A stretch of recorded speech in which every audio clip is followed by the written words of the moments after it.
Welcome to Pastor's Podcast. Becky, you've been around for the whole time. It's season 10. Woo. I kind of said on one of the episodes, I think people celebrate too much, number milestones. So we're not going to celebrate season 10. Actually, I don't even know how many episodes we've had. I'm assuming over 100 if there's 10 episodes. I love how engaged you are with this. Yes. Well, you're mad at this podcast, though, aren't you? Yeah, this is the podcast. I don't know if you know this for the guests that are on this. We'll introduce you in a second. But Becky and I had a podcast together for years. It was before all these other podcasts were out there. And then I kind of abandoned it to do the Pastor's Podcast. So she's kind of like the left out child that feels like her dad found another child he likes more. He's not saying he's saying I kind of abandoned it. He did abandon it. Like, that podcast no longer exists. And now all of the resources in our podcast world goes towards the Pastor's Podcast. Ooh. So Jesus Culture Podcast, you didn't kind of, you just yeah, if you want to do some episodes, you can. Okay. Becky has some father wounds. So whatever. You guys are Australian because your humor is beautifully. I'm right on her. We haven't got the podcast. We're already mocking each other. Hey, it's great to be with you guys. All of you have been on the Pastor's Podcast before. And for those of you that are maybe just new to the podcast, season 10 means there's 9 other seasons. And this all started out of really our heart. I am revival through and through, and I just believe that the local church is the vehicle through which revival comes. Amen. So Amen. We want to spend our lives strengthening whoever is building a local church. Yeah. So we call it Pastor's Podcast, but it's for pastors or any leaders that are in the trenches of building a local church. I'm all in with you, and we want to do whatever we can to hopefully connect, strengthen, encourage you in the process, and bring some of my friends along just to have a conversation about church. And so it's great to have you. Also, we are recording this in the middle of our pastors' conference that we're doing in Sacramento. Every year, we do 2 pastors' conferences a year. One here in Sacramento. We have 30 states and 15 nations that have come in just to spend 3 days together. Wow. And then we do one in May as well for those in the UK, across the UK, and then they come in from Europe as well. So we'd love to have you at any of those. Guys, can we just introduce ourselves real quick? Starting on my right, can you just tell who you are and what church you're leading? Mark Varughese, and Kingdom City is the name of our church, and it started 20 years ago. So this is our 20th year anniversary. And I have a beautiful wife, Jemima. We have 2 boys, 17 and 13. And we're a multi-site. How many multi-site? Right now in 20 different nations. It's 42 or 43 different locations. 20 different nations. Okay. Yeah, it's incredible. So we'll be asking you questions.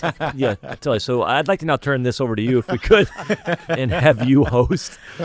You know, is there that thing you want to hang out with people bigger than you? You know what I'm saying? You want to hang out with people that are more anointed, further down the road. Yeah.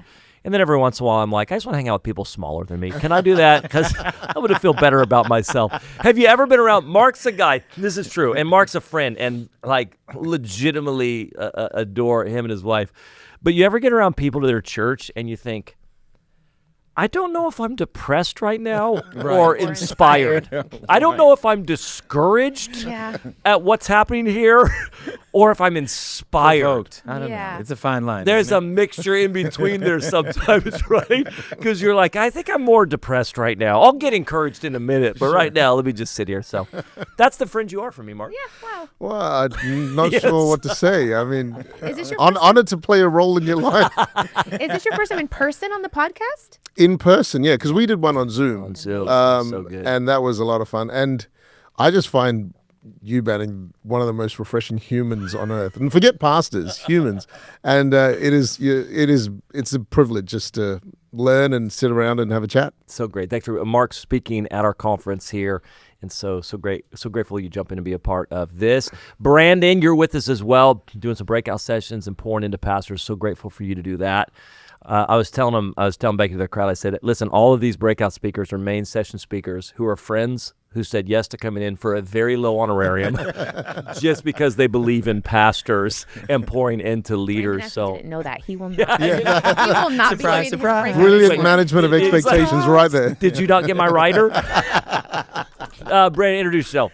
Brandon Cormier. My claim to fame is that I've preached for Mark Varughese at the most amazing church in the world. That's right. Multiple countries. Yes, that's right. Yeah, I know. I had actually, it was seriously the year before we planted our church, or 2 years before we planted our church at their Kuala Lumpur campus in Malaysia. I just came back to our pre-launch team and was like, guys, We're doing it wrong. church, yeah, this is what we need to do. Yes. The presence of God, Yeah, the it's true. hunger, the order, the excellence, the diversity. I'm like, guys, we can do this. I've seen it. And so I'm very thankful for Mark Varughese, Jemima, and the whole Kingdom City crew. Brandon Cormier, I am in Colorado Springs, married to Octavia for 16 years now. We've got 4 kids, ages 3 to 12, and we planted a church in 2020 called Zeal Church in Colorado Springs, and God People has that been plant in 2020, I I'm know, like, I'm like, you're either really courageous or dumb. just stupid. It takes a little bit of both, huh? So yeah, we just planted on the word of the Lord, and it worked out. So 5 years in, we're about to plant a second location in Colorado Springs, now. and it's just been the dream. It's great. Brilliant. 2, huh? That's cute, right, Mark? I know, right? In the same city. That's adorable. In the same country. That's adorable. That's great. Give me 15 years. That's how it works. Becky. Becky Johnson. I am the lead pastor of Jesus Culture Sacramento. In my second year. you are. Lead pastor position, and just love the local church. Amazing. Married 17 years to my husband. He's our worship pastor, and we believe in the local church. Just fell in love with it. Had a kicking and screaming journey into ministry. Thankful to a mentor who's next to me, who said I should get into this thing. Yeah. And I've started in youth ministry, and it took me a little bit, but I fell in love with it eventually. Wow. And here I am. Yeah. Hey, if I was to ask you real quick before we get into our topic today, I actually, when I sit with leaders, I legitimately am looking for like, well, if I go to your church, I'm preaching, but the entire time I'm like, what am I stealing? What am I stealing from? What do you guys do really well? If I just ask you real quick, if I come to your church, Mark, or one of your churches, Depends which church. yeah. What do you do really well that I would go, I want to take that back to my church? Jemima. You're But you can't really take it. It's called adultery. Yeah, I can't. Yeah, that's not legal. So, like, honestly, what would I look at your church and say, come back and say, guys? I think our kids curriculum is really good, and families love that. And I, as a young person, we went to a church which my parents wouldn't have been comfortable in, but we stayed because we were happy. And as kids, you don't realize how significant it is. I love that. Families make decisions based on what's best for the kids. Yes. And so I think pouring effort into the generations is huge. So we do that well, media well, and ironically, both are under Jemima. Yeah. I'm not even joking. Yeah. That's amazing. She is. But there is she is the secret sauce. I mean, there is different aspects that different churches would find useful, but Yeah. I would say that's I love that. So good. Brandon, what about you? I come to your church, culture, practical, whatever it is. What am I stealing?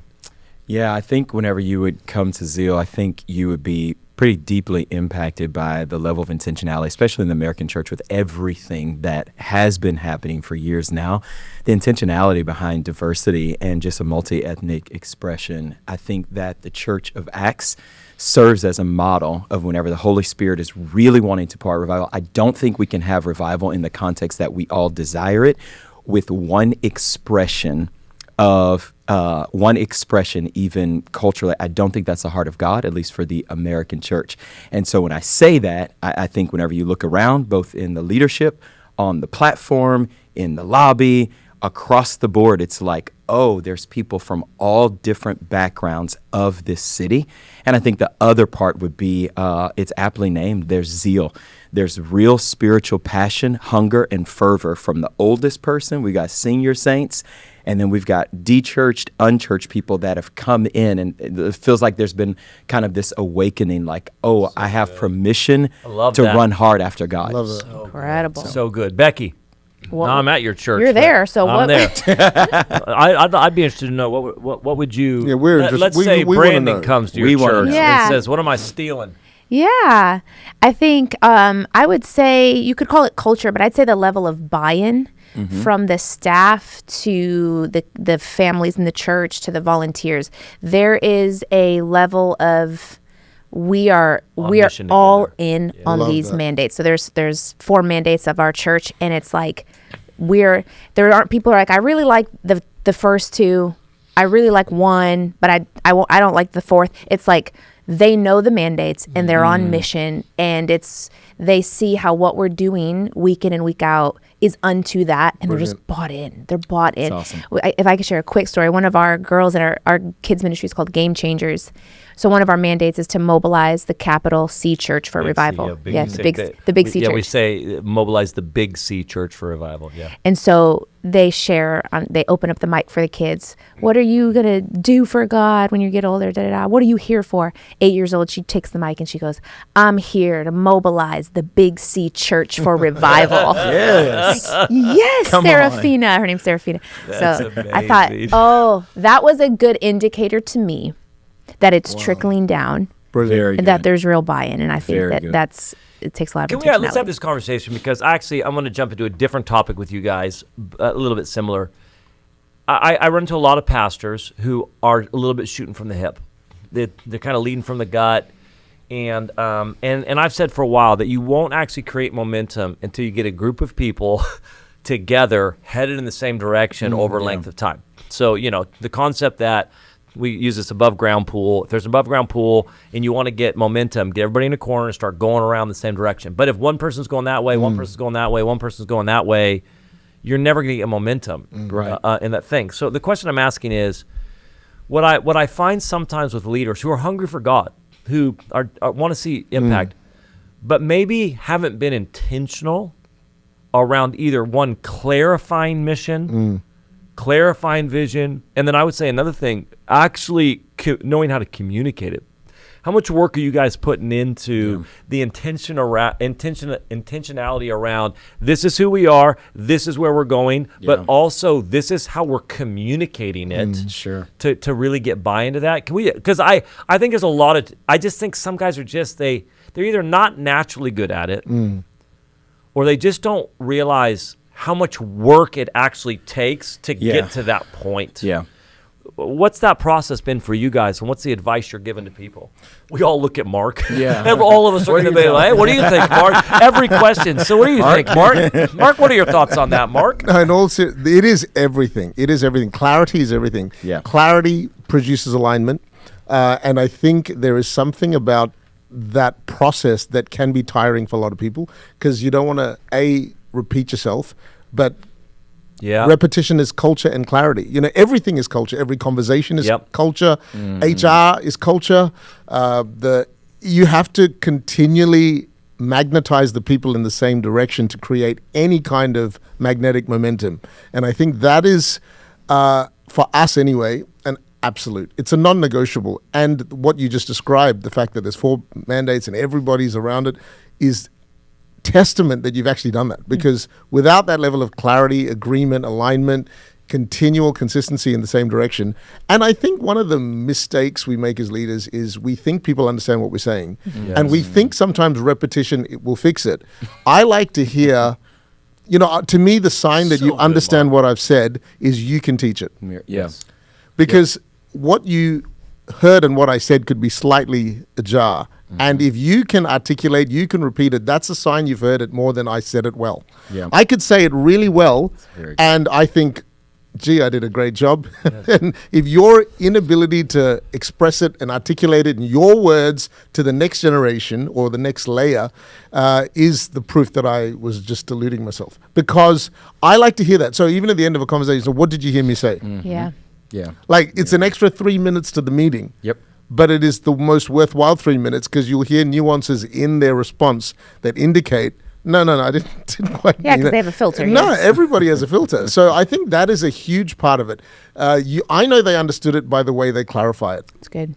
And someone, it was a survey or someone, when you don't know where the source is, you just say someone said. Someone said. I heard once. And You know what they say. Makes sense to me. People retain 2%. Chad Veach said this, I think. Maybe someone. I've said this as well. You might have said this. Yeah, it could So be. The fact that you're giving Chad credit right now for He loves although that. it's a common thing. I'm sure Chad's listening right now. Chad's too. repeated what Banning Chad's a said. diehard listener to the Pastoral. So Chad, we're not giving you credit for that, buddy. I'm sorry, I'm speaking without a filter here. I forgot whose podcast I was in. Yeah, that's Banning right. once This said. isn't leadership lean. This isn't leadership lean in, Mark. Banning once said, people retain 2% of what you say. They take notes, that increases to 20%. And if they teach what you said, it increases to 67%. Yeah. You guys knew that stat because it came from Banning. It's But depressing for preachers. no, well, The very thing that we do, which is lectures, it's talking about lectures. Yeah. The very thing we do is 2%. what people remember the least. Perfect. Yes. anyway, that's They a have long to way go of teach long it. way of saying They have to go do it, and then they have to go teach it. if they can't explain it, how much do they retain it? Okay, so here's a question for all of you guys, and I want to hear more. How do you actually intentionally make sure that's happening without getting worn out? So, like, or even going, what we're communicating isn't clear, or putting the work into, like some people I think like this naturally, but a lot of pastors don't. Sure. What's the work? What's the work we're putting in for that? I mean, it is, you have to fight that instinct that says, I have to come up with something New. Every See, time. the new informs, but renew transforms, right? We know Romans 12, renewing of the mind. That is going over the same great thing word. over and It's very again. good. And we think depth is width, but depth is actually going over the foundation until it So is good. cemented. Yeah. And I think that's the point. We have congregations that demand new. We heard that before. Why?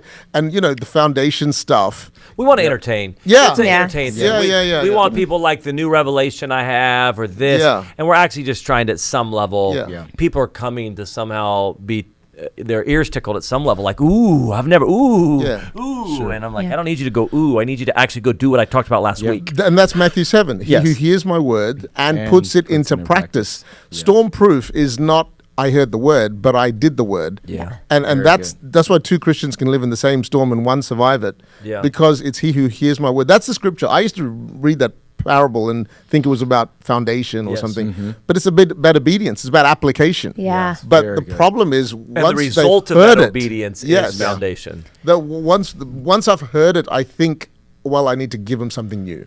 But I think that temptation is across the board, and I think that it is applicational both in the pulpit and whenever we are with our leaders, staff meetings. We were recently every year, 21 days prayer and fasting. So I'm like, all right, here we go again. I got to teach on fasting, and Yeah, they're probably yes, going to be yes. rolling their eyes. Yeah, yeah, and I yeah. felt like in the pulpit 3 weeks ago, I It's just so said, true. hey, for everybody who's It's so heard this true. before, unless you can preach this better than me, Come on. take notes. Unless you can preach this better than me, I'll be stealing this that. is a fresh word for you today, Zeal Church. So sit there and receive the word of the Lord on fasting, because all y'all ain't fasting like you're supposed to be. And like it was just kind of like this over and over, but it really is true. Like to dig a well, I think that's the thing. We are tempted to entertain. And I think that in this hour, in this season, God really is raising up shepherds who care more about the depth and discipling of their people than just like growing a crowd. Yeah. Because we've seen that, especially in the States and that kind of thing. But I think that's a huge part of it too. It is repetition, and Becky, I want you to jump in, but it's funny because, yeah, I want you to jump in after I'm done. After I'm done talking. I think we also don't realize so much. If you're going to build culture, there has to be clarity on who you are, where you're going. You have to repeat yourself a lot. But especially if people, the stats right now, I don't know how it is in the countries you're in, but the stats, if somebody was every other weeker before COVID, Yeah. they're a once a month or a once every 6 weeker. So just because you're even preaching on it on that Right. Sunday, Yeah. not even close are you hitting your entire community. And so just that, trying to figure out how to continually bring this When people aren't in all these consistent. channels. Yeah. I think, too, we talk to a lot of pastors who are frustrated that there's not culture in the church. But you really have to start with, well, what's the culture in your staff? And whether your staff's 2 or it's a volunteer staff or it's 500, Yep. you guys know this. And Danny Silk helped us with this when we were planting the church and establishing. He said, if you want a certain temperature to in the external circles, the outer circles, if you want it to be a hot temperature in a certain cultural dynamic, you need a lava hot core, because whatever your core temperature is, that's what's going to affect the rest. And we have lukewarm staff cultures, and very good. then go, why is our church cold? Very good. But for us, I have found, okay, my first focus when I stepped in as executive pastor was, I've got to get the staff lava hot on these mandates. Yeah. There's no way that the 2 and 4-year-old classroom lead volunteer every other weeker is going to get bought in on the mandates if my kids' pastor can't teach them. Absolutely. And so it's a lot of work and often feels mundane, or the temptation like, man, are they going to grow tired of this? So it's one thing getting the staff lava hot. It's another thing keeping them. Yeah. And so I have found that that's where a lot of my energy goes. And then we see That's a big issue. Yeah. Consistency is like that initial, like, man, we kick things off, but I have to actually continue to come, and we're going to continue to. Yeah. Oh, yeah. I'm a little bit, it's interesting for me too, because my personality is pretty self-led. And so I'm in, but not everybody's wired like that. You have to continually lead. Yeah. And that's probably where you're talking about. Like, you just begin to feel like, you're not just going to stay there without me continuing to pour in. Yeah. It's that, like, and I'll get frustrated, in my venting. I'm like, why aren't they getting this? And I have to remind myself, that's why I'm here. Yes. Right. I'm here to burn for this. It's my job. And and so that's my function, to keep that core lava hot and figure out how to do that with people who are vastly different than me. The people who are like me, the few staff like me, easy, right? But the ones who are wired differently, having to figure out, okay, how do we keep that going? And then so when I look out at the church and I'm wondering, man, why is the spiritual hunger or the buy-in on our apostolic call, we're not or just generosity, or anything. Right. The first place I look is, well, where's our staff? staff at? Where are the deacons, elders, that lava hot, then the main volunteers. Okay. And that's where the work starts. I don't start at the last layer out. Talk me through staff right now, how you're running staff culture with that. Andrew Gard, who's here as well, and this comes every pastor's conference, we had a pretty long conversation around tithing and staff and different and he's hardcore, and I don't think he's wrong.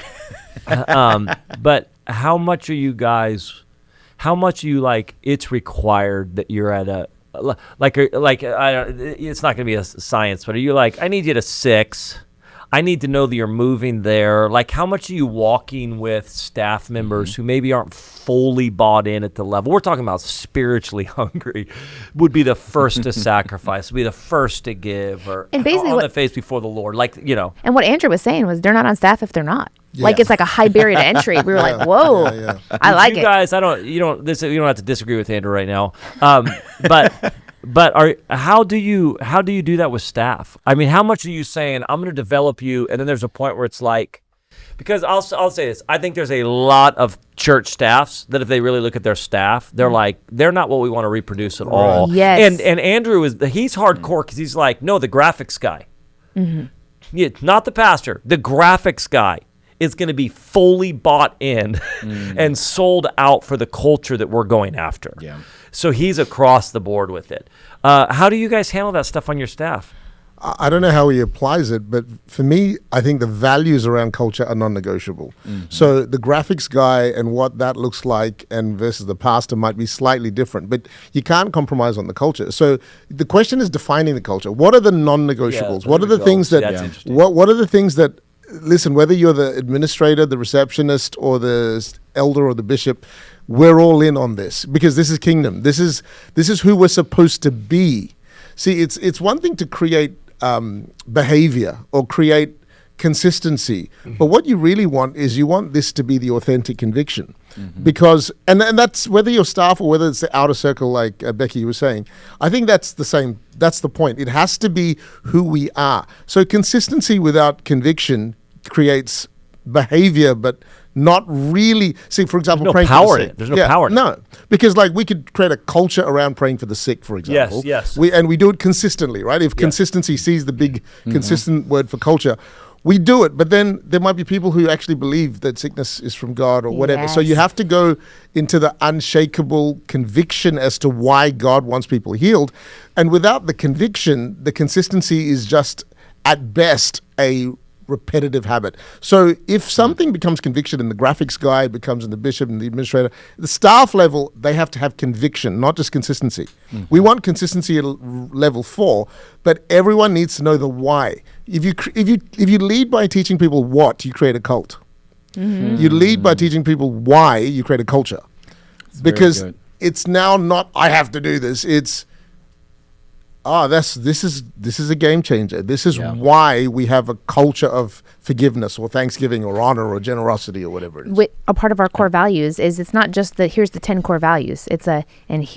Because, right, we say one of our 10 core values is generosity. That means 10 different things to 10 Absolutely. different people. Right. So, okay, here's what we mean by that. Yes, Yeah. and here's why it's significant. Yes. Here's some testimonies that it works. So Yeah. there's multiple ways of reinforcing Yes. the values that you're trying to create as a culture, rather than just the reinforcement of the same thing. Sure. Just, But sometimes people leaders pick core values because they're like, that sounds nice, or this church has those 10 core values. We'll take Right, those too. Right.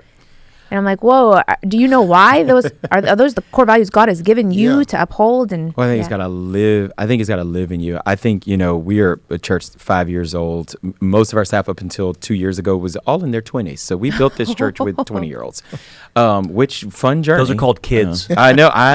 At 42, I'm like, Jesus. That's what it feels like now, doesn't But it? it was Those like- are just called youngsters. It was just kind of like, well, this is who God is gave you. here, Yeah. and is there a willingness to answer your question? I think more directly. I think for us, Sorry, I wasn't direct. there has to be. You're kind of all over the place. Pastor All over the Brandon, place. I'm leaning over to sir. Becky. I'm leaning over Let to me Becky. just bring it back in.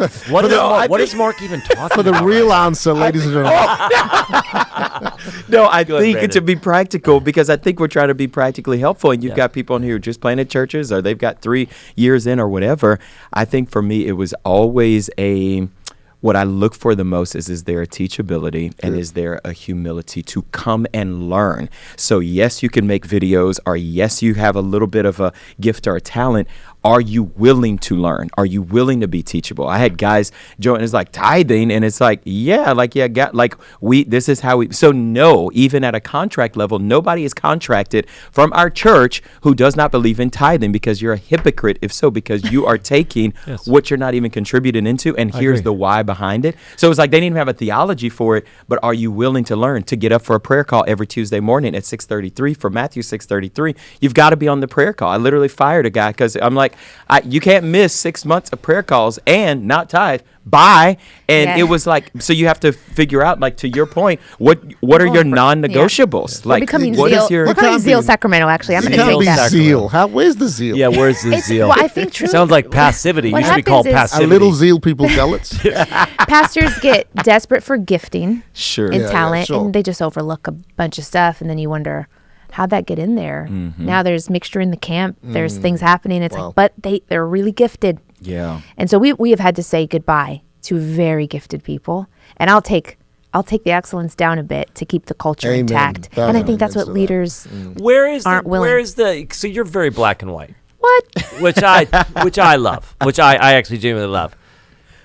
You're not the grayest. That's true too. Yeah, I was about to say, you compromise? Yeah.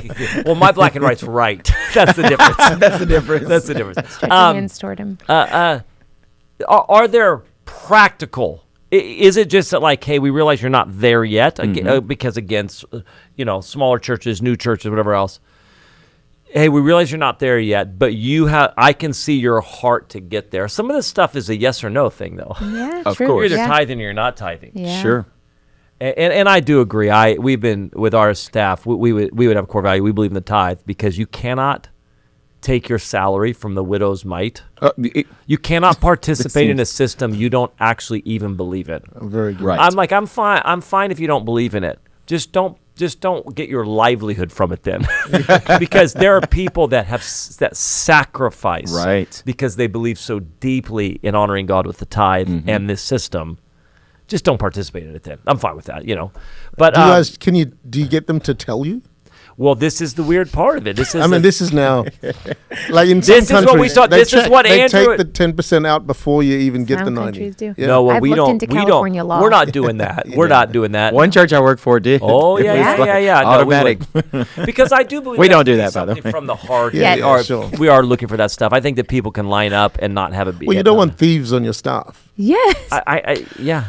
Well, the question for me, Will though, a man rob God? the question where the question for me was really around, there's different levels of staff, and this is maybe where Becky and I Yeah. even wrestled through this issue of, I'm like, well, I don't think anybody on our staff that's a pastor that's actually on stage preaching, pastoring people, but like some of the other people that are in our world, It was a real honest. It was a great question. So my point is for even the tithing one's the stickiest. In all honesty, Really? On staff? the tithing one's the stickiest. So do you ask them For flat him, out? it's sticky. For me, it's pretty black and white. Right. But there is, it's you were more like, well, if we were to discover a staff member not tithing, Right. the question for you that you led with, which is good, is why? There's some exploring there. And if we're So going do to lead we with extreme try to ownership, pastor them into this place and actually give them the why of what we're doing here. Well, the question is this, because we're talking about tithing, which is very easy, but where are the things that like, hey, if you're not actually doing this in our culture, yeah. you can't be on staff. Yeah. Not because we're controlling or anything else, but like we won't actually get momentum as a culture if people that are in the positions you're in. So tithing is just the stickiest one because everybody, it's money and it's like, you can't control me. But there's other things. Well, it's like you said in your session, it's kindergarten. I mean, Finances is the kindergarten level of Christianity. It's like, this is not maturity. No. You tithing is not a sign. It's not maturity. Just congratulations, you're no longer stealing. Yes. Yeah. Congratulations, you've now handled. You've now graduated from not being a thief. Well, the Bible says it's the little things. I found where I belong. It's like, well, you now know how to handle the little things. Yes. Yeah. Right. That's so. But so it is interesting. I think that a lot of pastors, even I love this conversation. It's 100%. like, well, what do we do with our staff on this thing? Because I think some of them probably aren't bought in. For the tithe, forget the tithe for a moment. They guaranteed you people have staff members right now that they're like, I don't know if they are bought in. Yes. But again, it's hard to find people. I don't have a ton of resources to hire people. It takes us forever to hire people. Right. Like it's not, unless you have a machine, which hopefully you should, but smaller churches is a lot harder. Where you're raising people up. Where you've got a whole system where you're developing people from within. What do you do? And then there's a whole nother conversation with small churches. Most of their workforce is lay people, is volunteers. Yeah. Well, where do you so you know what I'm saying? It's like, where is this hardcore line where you're like, hey, I want to develop you, and I'm finally kind of realizing, oh, you're just not going to get on board with me, so you're not empowered. I love what Becky said earlier, which is I'd rather reduce who we have on staff because that is the epicenter of your culture, and even lower the bar of what you require. See, some people use the worship team as a great example, right? Yes. So I'd rather have a guitarist and a singer who's on fire and gets what we're trying to achieve, And less talented. than a full band Yeah, because we're just compromising everything. And now I would agree. I'm all for taking risks. I mean, my whole life is taking risks in terms of how we planted churches, but there has to be absolute clarity around where your tolerance, where the line of I'm not compromising here is. And I think if you do that at a staff level, you've made a rod for your own back. Absolutely. And I honestly think what you said is so true. We have to have the courage to go, I'm going to strip this back. I'll run with volunteers. I'll work out what that means. Now, the other side of that coin is you got to lower your bar. You can't go, I want to put on the most flashiest thing because there's only so much you can do. Which I actually think excellence is giving God your best, not like, so it's almost like, hey, the people that we have, the resources we have, this is our best. Doing the best. Absolutely. So that's still excellent. What you have. Well, let me ask this. I was going to say what you'll find is you will go farther with fewer who are on mission than you will with many who are half on mission. 100%. Yeah. And it depends on how you describe farther, though. It doesn't necessarily mean that your church is going to grow bigger. Yeah, but I'm saying further, and I think further in impact. I think it'd be healthier. Depth. I think it's going to be more potent, but I don't necessarily know if it's going to be bigger. Yeah. There's a ton of churches around like, you guys are massive and super dysfunctional. Yeah, but bigger is one metric. I mean, agreed. If I say 150 kilos, that doesn't tell me anything, whether it's strong or obese. We're in America. I have no Okay, idea sorry, what that what means. are pounds? 700 pounds. Yeah, 300 Yeah. pounds. 300 pounds. 300 pounds. 1.5. That's not telling me anything. If I said, imagine 300 pounds, is that an exceedingly obese human? Yeah. Or is that a very strong? Yeah. And the enemy can take down large churches, can't take down strong ones. Yeah, that's a So good strength Very is good. different. Right. Well, let me ask this. Here we go. Let's get real practical. I don't think anybody sitting at this table is actually a pastor. What I mean is I don't think they're in the office We're of pastor. trying. Yeah. Should we be on this podcast? Trying. We even call it the Pastor Podcast, but I'm saying if we really actually went through the fivefold ministry and the office of we use pastor as somebody who is leading a church and on staff, and that is the cultural definition of what we do. But ultimately, I don't actually think any of you are actually pastoral. I don't think. Wow. I love some people. I love my kids. I'm not talking about you don't love people. My staff. That's meant for everybody. I'm talking about the actual office of a pastor. Sure. Okay. All right. So my point is that there are people though that would be more in that office of pastor leading a church. And so let me ramble for a minute. Becky and I have friends on staff, whatever else, that they are not critical thinkers when they approach people. They believe in them deeply. Mm-hmm. Positivity is one of their top strength finders, and because of that, they empower people better than I empower people. They believe in people. People excel, creatives especially, are thriving underneath them, because they kind of approach. They're not critically thinking towards people. If that makes sense. The reason why I bring that up is a lot of people, the majority of churches in America are not large. Yeah. So a lot of these churches, I think, are led by pastoral, like the office of a pastor. Yeah. And I think the office of a pastor is naturally kind of approaching people with just belief. Yeah. Potential. And then sometimes going like, no, they're not actually bought into your culture. They're not lining up. And they never will be. Yeah, they're not helping. So what would be the advice that you're giving, whether it's just somebody that's naturally positive or somebody that believes in people, which we all should. You guys are tracking with me. Absolutely. And you're like the only person I don't believe in. Yes, still. How do we help those people who are maybe believing in people on their staff or volunteers too far? Yeah. They just they're holding on too long, and it's to actually their hurting own demise. their own detriment. It's actually hurting their culture. What's the advice you're giving them? And again, coming from understanding they are wired differently from the Lord. Yeah. Like we need people who actually believe in people deeply and longer than even maybe the rest of us would have patience for. Does that make sense what I'm asking? Mm-hmm. But when it comes to staff or high-level volunteers or leaders, what's that process? How do you walk that out? What's the advice you're giving some of them? Yeah.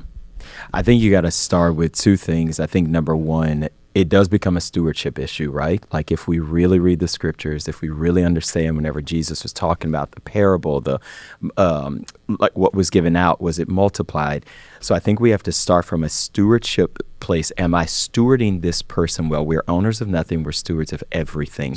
And is this the best in terms of kingdom advancement? So starting there, like a new lens. And I think all of us, depending on the journey, I remember, we just planned it 5 years ago. So the first couple people that I had to say, I'm so sorry, I love you. Thank you for helping us plant this church. These are staff? But this isn't, it's our season together, and this expression is over. And I do think that there is that pastoral side that's like, oh, I get it. This is your livelihood. And oftentimes your identity was wrapped up into this. Yeah. I get it. And then I think secondarily, what has helped me, I remember in a conversation 2 years ago, I had to release someone from staff. It had become a horrible, horrible situation. But having someone else affirm and give, having trusted voices in our lives as pastors, whether you're pastoring a church of 100 or 200 or 1,000, I think it is absolutely crucial that you have someone with a different gift mix that you trust, that can say, hey, here's how I am seeing this. But tell me, because, and I'll bring that up because in this meeting, I love this person so much. I almost said, you know what? It's we all can right. make this happen. I've known him for 10 years. And then the guy to my right, we went and he's like, Brandon, this is over and you have to do this. And this is someone that I'm pastoring, and I'm like, well, I can't be the last person to come to this conclusion, Yeah. And so it was helpful. So I think those two things. And Brandon's trying to say, I am pastoral. By the way, I wept. I believe in people. Well, can we acknowledge that firing staff in a church context is totally different to a corporate context? 100%. Let's just not forget that, because I'm your spiritual father. We've been in relationships. Life. You're done with God. And you've probably got relatives in the church, and you're fired in a corporate sense. You just find the new job and you don't care. Right. But someone you let go of staff, and their sibling or their auntie or their uncle's part of the church, and the fence kicks in, and that's a whole segment. So it doesn't mean you don't make the call, but let's just acknowledge that it's not just the pastoral It's more bent. complicated. It's more complicated. related, Yes, period, to yes, begin with. yes. But That's a great thing. Yeah, but having said that and given ourselves the grace, since we're all pastors here, at least At least I am. At least we try to. At least I'm title. I think the 2 points are so related because that external voice needs to have a stewardship lens. Yes. See, it's easier for someone external to go, that's not producing fruit. And, cut 'em. and our own tends our bias in the Becky needs relationship. the other voice. Go ahead, keep going. So your external voice needs to be love people. Yes, hey, let's give him a little bit of a chance. let's- Go ahead. Yeah, I think that's it. I can't really add to what Brandon Yeah. did. It Yeah, was I brilliant. love that. It was brilliant. Yeah. It is the stewardship. Everything has to be seen through that I lens. do think what you're saying is important. This isn't just about, hey, you're a softie who believes in people and you can't. Even like it's hard. These are relationships that you have cried with and been at the altar with, and that you have done mission with, and that you have that whether you call your team a family or not. Church is a family. This is a family that we're a part of. Which we've got to stop calling staffs families. And can Yes. and can we also, do you redeploy? Do you retrain? Or is it just once you failed at that thing, you're gone? Well, so here'd that's be a great the question. take that I would take. So there are two different things for me. So are you actually walking our core values out is different. Sure. Do you tithe? Do you whatever else? Do you never show up to a prayer meeting that we're doing? Whatever else. That's different. Yeah.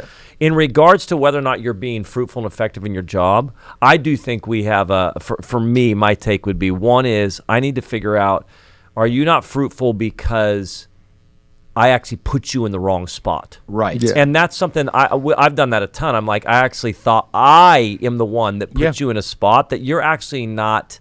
Like, so you're a 2 and I need you to be an 8. And maybe you could grow to a 4 in this category, but you're not going to actually ever get to an 8. And I'm the one that stuck you there. You didn't stick yourself right. there. In that moment for me, I'm wanting to go, is there a place, if we have the Yeah. finance resources, that we can put you that more fits it? Yeah. Good. Or the teachability issue. Yep. Like, is it just that you need some more, that you actually have the gift mix, you just need more needs to be developed. training Yeah. and more development? Yep. Well, let's go do that. Or is it just that you're rebellious and you're not interested in learning? Like, you know what I'm saying? So you're trying to figure that And out. the other issue is you give them a challenge. For example, I've made the statement since we began. And by the way, we still plant 80% of our churches. So we're used to small and comfortable with celebrating 20 becoming 50. But I said to any staff member, your personal growth needs to keep up with the church growth. If the church growth That's good. outstrips your personal growth, That's good. there will always be a role for you, provided you're not precious what the role is. So it also challenges identity. Very good. Yeah. Meaning, I am the worship pastor. No, you're leading the worship department. Yeah, You know, good. your identity can't be wrapped up, because what if what's run best into for the that. church is we need to Absolutely. deploy you in another area. Yep. So there's And it also feels that like challenge. demotion for people. But at the end of the day, That's maturity. Well, it's an identity issue. Like, Yeah. we've got to go, Yeah, are you like- here to be part of the team? it's not for me, it's never a value issue. So there's people that I'm like, dude, I have so much value for you, and I think you can be a rock star on our team, not your current role. Yeah. No. But that's not because I don't value you. That's not because we don't think you're amazing. It's because I don't think it's your actual gift mix. And we'll have this conversation. Becky, you want to jump in right now, but we can have this conversation about how hard it is to lead people when they see themselves differently than you see them. Well, I mean, Totally. I obviously want to hear what you say, but since I'm asking the questions and running the show now. Yeah, Yes. hey, listen, we already submitted to Okay, that. all right. This is by merit. Say that. What do you guys, when you interview them, like, say for us, we've said you're joining a team. You're not signing up for a role. Now, role is clarity within the team. Yeah, these guys do this really well. But I think that's really important, I'm because gonna move you around. If you sign up for the role, the minute the role changes in 6 months because the organization's changing, does. Right. dummy spit, they're out of there, because that's what I signed up for. But if you sign up for the team, your role in the team. If you sign up for a football team or whatever, Yes. that's probably a bad example. No, of no, America, but no, really it's a similar very type good. thing. or And basketball would be more. positionless basketball, right? You sign up to be part of the team. Yeah. Well, wherever we need you, that's part of what we do. I would say the We need people to that have start doing probably that. excelled the most in our environment Have are been- people that have had 6 different roles. Yeah. Totally. And now they're sitting at the top of the organization, but they got there literally by doing. I think Zach That's Curry literally and you, me. It's yes. like at one point they were like, "How many?" You laughed. At one point they did a funny on me, and our outside our offices used to have decals of our positions, and at one time mine said utility player. I'm like, okay, guys, come on. I actually have a title Best title. because I want to be on the team. Totally. Yeah. You can put me wherever. I was people's assistants, admins, project managers. If I needed to direct something, if like whatever. Staff member of the year. So it would be Yeah. at one. Yeah. So it's how did you go from intern to lead pastor? I'm like, by filling any position needed. Absolutely. Yep. And so I was going to say for practicals, something that we'll do is we go through. Someone's having a problem. We go, okay, is this a retrain? You need to be retrained. You haven't been set up for success in the role. Retrain. Okay, retrain's not the answer. Do I need to reposition you in the organization? And the last resort would be to replace. Yep. So first retrain, reposition, Yep. or replace. And I think another thing, so 2 tracks for us, if something happens, is this a character thing? Because then they go into a discipleship process. So this is like a at you, Pastor. discipleship plan. Come on, Thank you. Pastor Brandon. A discipleship plan, Brandon. because sometimes it's just discipleship, and we all have to, like, we're all growing. Like, we're not all, you haven't fully arrived. We want to be fully Especially formed when your disciples, staff right? is 20s. Yeah, well, there you And- go. and that's- It's- listen, crash course. No, and a lot of people are listening. They're like, I got, yes, 100%. Yeah. So you got a discipleship track, and then sometimes it's a development track. It has nothing to do with your character. Yes, it's just your we skill set. probably didn't develop you for this, and who would have foreseen that we'd be in this place? So before it goes into all right, Yeah. is it discipleship or is it development? It's a very clear thing. Like several on our staff have been there through it, and the ones who've made it through, they did really well with that. Well, it comes back to what you said. You've got to be teachable and humble. You've got to be Exactly. willing to learn. And then you can take them on a journey because God can use you while he changes you, provided you're willing to. Absolutely. I heard one of the most brilliant Absolutely. analogies Chad around. Veach? Yeah, from Chad on his Leadership Leaning I podcast. don't listen to it. I don't listen. Never heard of him. It was talking about the difference between immaturity and rebellion, and they look similar, but you handle both different. Yes. So they were Yes. like, rebellion and immaturity can look different. You need to figure out first, is this rebellion or is it Amen. immaturity? That's And if it's immaturity, okay, we approach it this way. If it's rebellion, that's just honestly, if it's rebellion, you're gone. But it's that type of thing. Let me ask this real quick as we're Good. slowly wrapping up.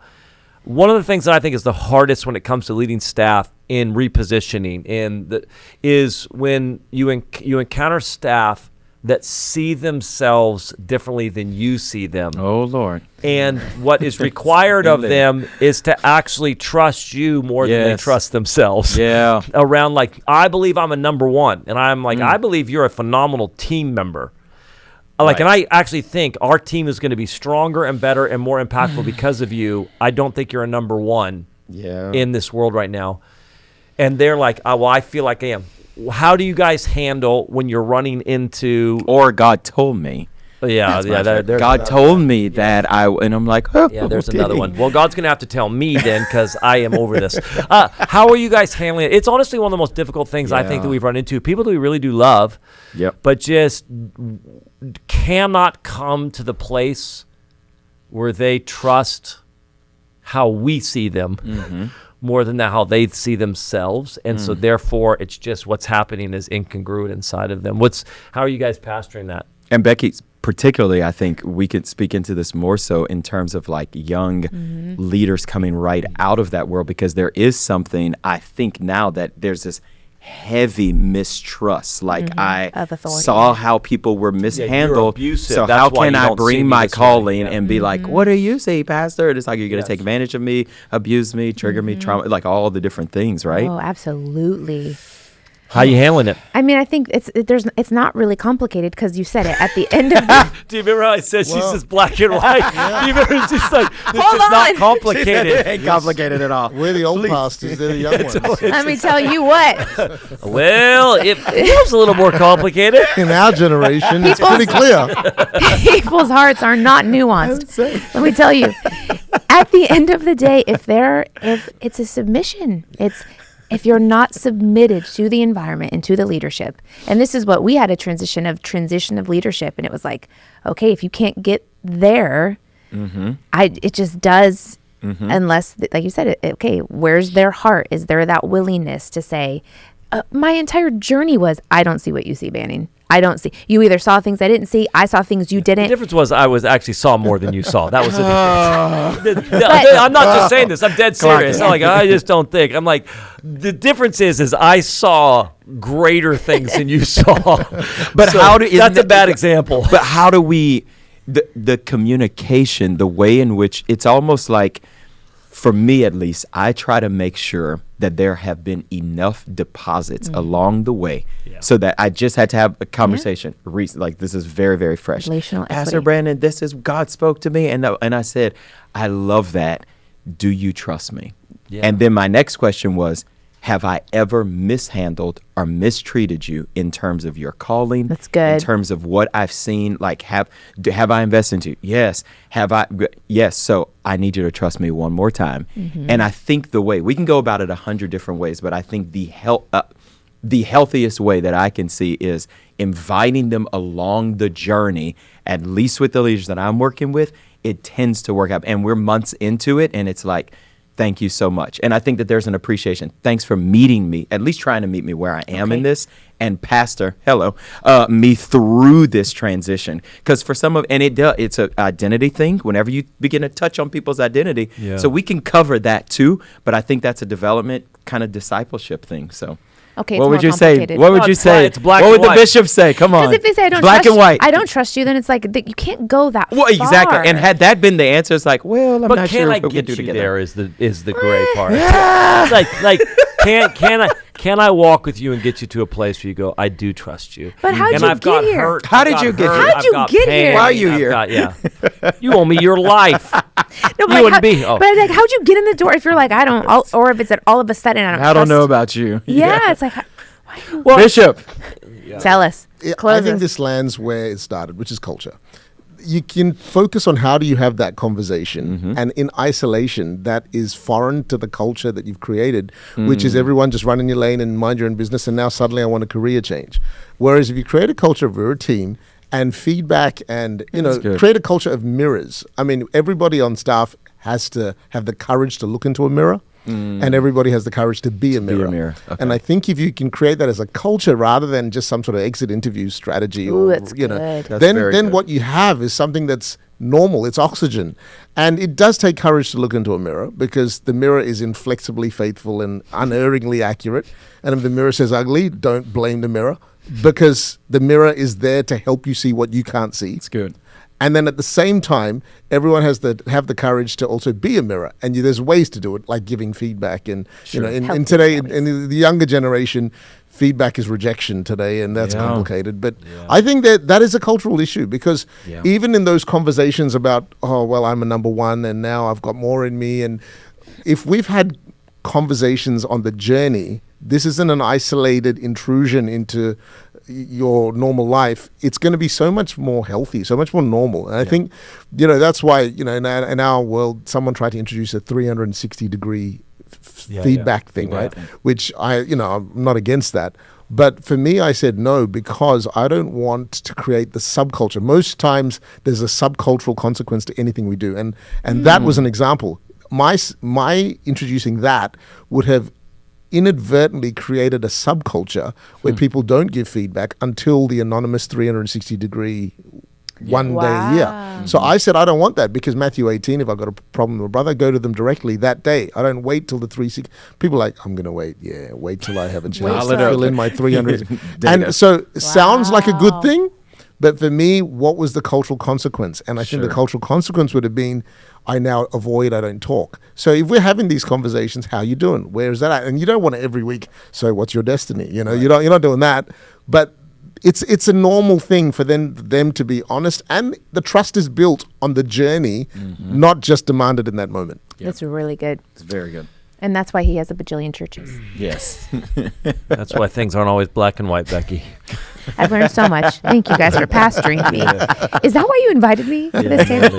Maybe. I'm getting suspicious of you. She gave me this black and white jumper to wear Just as an illustration of the Well, guys, thanks so much for taking time. Honestly, I love this conversation. very I wish we had Andrew here. He would have been all, Oh, yeah. just as, yeah. Fire him. So good, guys, and thanks for just taking time just to pour out for pastors and leaders. course. And listen, we love having you on, and we love having you part of the Pastors Podcast wherever you may be listening from. Let us know. Get online, DM us, comment. We always love to hear kind of where people are listening from. And as always, listen, Sacramento in January, London in May, Pastors Conference. It is for pastors, leaders, and their teams. So if you are a pastor on staff, if you're leading in church or pastors, we have a ton of pastors. Pastor just came up to me today. He said, hey, we're from up in Washington, which is 2 states up from us. We brought 14 of our staff here. And so they come, they break up into all that stuff. So we'd love to have you be part of it. Guys, thanks for doing it. We'll do it again, I'm sure. I mean, I can't seem to get away from you guys on the Pastor's Podcast, and we love it. So such a great conversation. We'll do it again, guys.